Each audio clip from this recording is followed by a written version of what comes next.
Gemma's influence over club matters, the shifting narrative of John Teller's death, the Galindo cartel deal.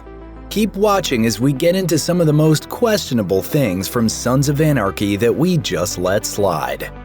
We're not sure any of the questionable things we've come up with really rival the seemingly boundless loyalty that Harry Opie Winston shows Sam Crow. He does 5 years in Chino prison after former member Kyle Hobart ditches him and tries to stay on the straight and narrow upon his release in order to keep his wife Donna happy. Nonetheless, it's clear Opie misses the brotherhood he enjoyed as a member of the club, as evidenced by the way he is eventually drawn back in by best friend Jax Teller to make some extra money. Unfortunately, repeated attempts by ATF agent June Stahl to get Opie to turn on the club result in President Clay Morrow believing Opie truly is a rat, so Clay orders Alexander Tig Traeger to kill him.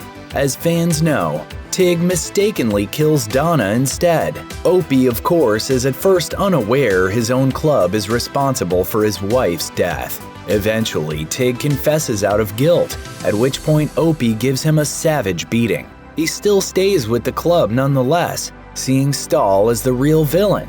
It doesn't hurt that Clay spares his father, Piney, after the elder Winston fires a gun at him twice. But Clay has only hit pause on eliminating members of Opie's family.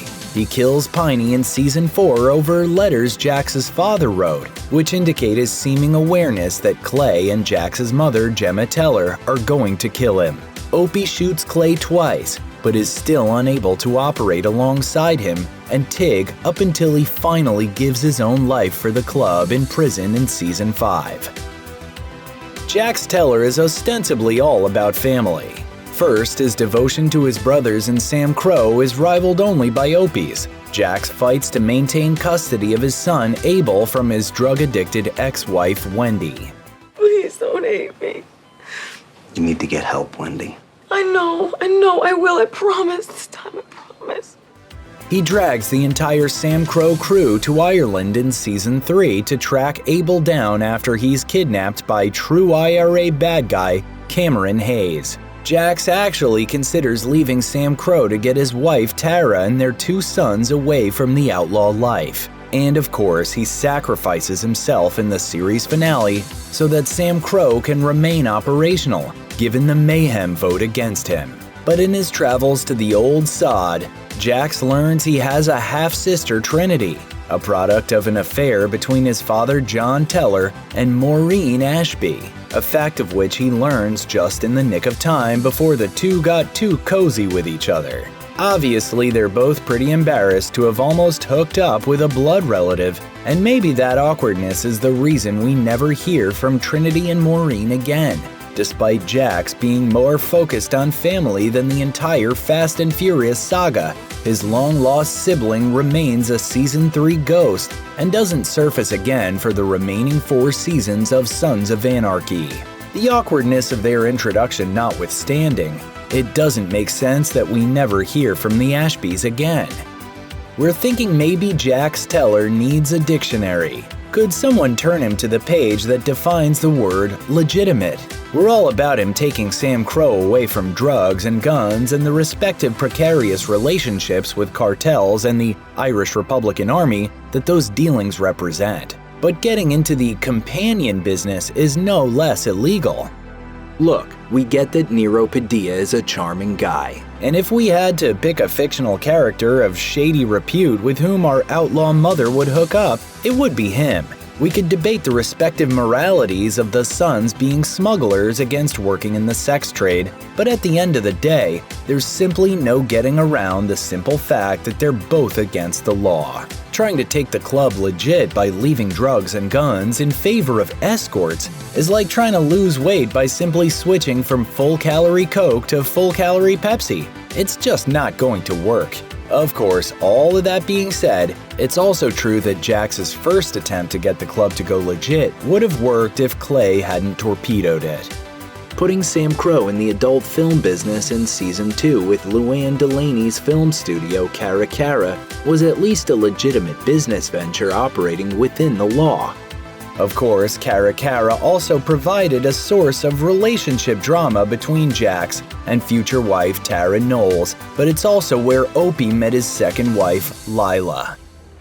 Juan Carlos Juice Ortiz manages a lot of the non-muscle tasks Sam Crow faces over the course of the Sons of Anarchy timeline. He's technologically proficient and serves the role of an MC's version of a hacker and tech support, but he's also prone to making his share of stupid decisions, perhaps the most notable of which is turning against the club when Sheriff Eli Roosevelt blackmails him. Back in the day, when the Sons of Anarchy Motorcycle Club was first formed, the legendary First Nine, the founding members of the Redwood Original Chapter, wrote their bylaws with some rules that would not age well. Among them was the provision that prohibited black men as members. Sheriff Roosevelt blackmails Juice on behalf of Season 4's primary antagonist, Lincoln Potter, knowing that Juice's father is black, threatening to reveal his heritage to the club if he doesn't turn snitch. Fearing being kicked out of the club, Juice does Potter's bidding and steals a brick of cocaine, which will provide proof that Sam Crow is mixed up with the Galindo cartel, and even kills Eric Miles when he's caught in the act trying to return the drugs. Doesn't make sense. Miles?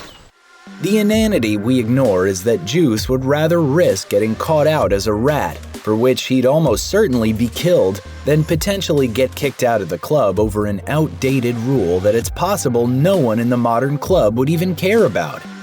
Speaking of the outdated rules written by the founding members of the Sons of Anarchy MC, in addition to people of color, women were also prohibited from being members of the club. So while it's true that Gemma and Tara are not patched members of the club, it's unlikely that any woman would be able to exert as much influence on its comings and goings as the two of them do. And Gemma more than anyone. Biker culture has traditionally been patriarchal in nature, and the club that's presented on Sons of Anarchy is no different. Don't take our word for it. People have written scholarly articles about the persistence of patriarchy in the world of motorcycle aficionados. In her thesis, Making Sense of Motorcycle Brotherhood, Women, Branding, and Construction of Self, Kimberly Michelle Moss notes that the number of women riders has risen over the years, but is still down around 25% of the total biker population, with 75% being men.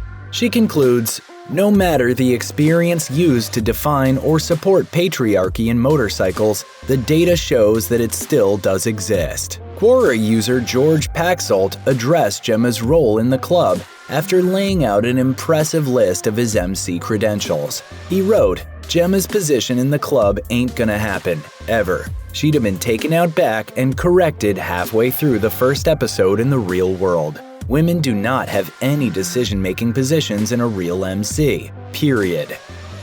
The mystery and uncertainty behind John Teller's death plays a crucial role in the early development of Sons of Anarchy, and his figurative ghost, the narrative set forth in his manuscript, The Life and Death of Sam Crow, How the Sons of Anarchy Lost Their Way, also helps set up conflict between Jax and Clay. JT makes it clear he feels the club's decision to get into guns with the true IRA was a catalyst for Sam Crow's seeming downfall, and tries more than once to get the club out of guns and into more legitimate pursuits. Sound familiar? Of course, Jax's father died shortly after completing this manuscript, so the subtext reads that his idea wasn't popular with a certain party who very much wants Sam Crow to continue running guns. Initially, we're told JT died in an accident, but the circumstances change more than once. Gemma suggests that, following the death of their second son, Thomas, JT may have taken his own life. JT's letters to Maureen Ashby indicate he feels like Clay and Gemma are plotting to kill him. We also find out that Wayne Unser helped cover up the fact that his bike was sabotaged, so it was murder. But then it was neither an accident nor murder, because JT's confidant, Jury White, insists JT would know if his bike had been tampered with, suggesting he purposely crashed his bike into the semi in an effort to save the club and keep Sam Crow together. Given how Jax met his own end, we assume the most recent version of JT's death is what he chose to believe, but the shifting narrative on the matter of John Teller's death was definitely a source of frustration for many Sons of Anarchy fans. Robert "Bobby Elvis" Munson is a nuanced and important character among the Sons of Anarchy cast. He serves as both a surrogate father figure and vital sounding board for Jax, talking the volatile young man down with a skilled and steady hand on more than one occasion. In many situations that called for a voice of reason, Bobby plays that role, knowing the tension between Clay and Jax is bad for the club as a whole. He also initially serves as vice president of Sam Crow when Jax takes the president's patch. Before that, Bobby Elvis serves as club treasurer, and it's in this capacity that the character is seen acting outside his normal operating principles. In Season 2, when reviewing the finances of the club's joint venture with Luann Delaney, the Caracara Adult Film Studio, Bobby realizes Luann is skimming and thus defrauding Sam Crow of money. Based on the moral compass he presents throughout the rest of the show, we'd expect Bobby to turn Luann in to face the consequences of her actions. By my calculations, you've been cutting us light for 6 years. Instead, he gives in to her advances and chooses not to disclose her theft.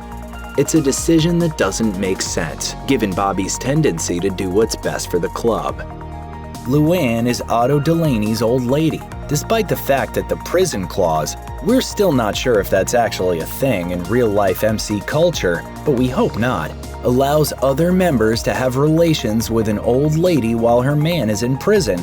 It's just wrong on so many levels and not really in keeping with the character as a whole. Season 4 has a 100% critics score on Rotten Tomatoes, a peculiar score considering there's a major issue with the finale. Assistant U.S. Attorney Lincoln Potter rolls into town as members of Sam Crow are released from prison and recruits Eli Roosevelt, the new top dog at the San Joaquin County Sheriff Department, to be a part of his multi-agency task force to bring down Sam Crow, the true IRA, and Russian organized crime all in one fell swoop. Potter sows dissension in the ranks by forcing Juice to betray his club in order to remain a member when he and Roosevelt convince the wayward Juan Carlos to steal a brick of cocaine Sam Crow got from the Galindo cartel. Represented by Romeo Parada and Luis Torres, Potter is an antagonist who's ambitious and cunning to boot. In fact, he's so good that it looks like he's got all his ducks in a row and is about to clear the board with a massive RICO case. Then the cartel shows up to make that all go away.